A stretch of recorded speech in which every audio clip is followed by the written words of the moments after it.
Welcome to the Slop Temple. We pray this video helps. You start by protecting the system. Create a restore point or a quick image, and make sure you have admin rights. Next, identify the exact CPU model and motherboard vendor so you download the correct packages. Once done, check your OS version and current chipset or microcode build. This tells you whether you need a vendor driver, an OS microcode update, or both. Then gather downloads from the motherboard or CPU vendor and place them in a dedicated folder. You install updates in a specific order.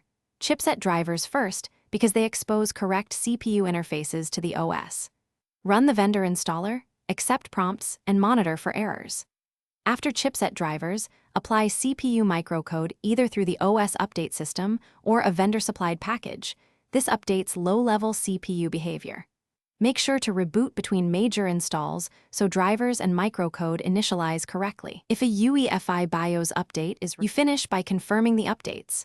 Open Device Manager or vendor utilities to verify driver and microcode versions, then run a brief stress test while monitoring temperatures and clock behavior. Once satisfied, keep system backups and enable automatic OS updates for future microcode patches.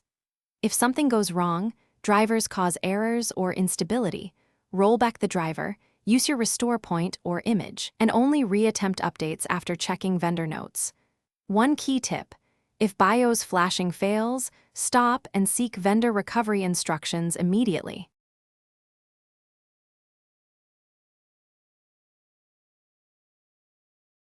Thanks for watching. Consider subscribing if we helped you.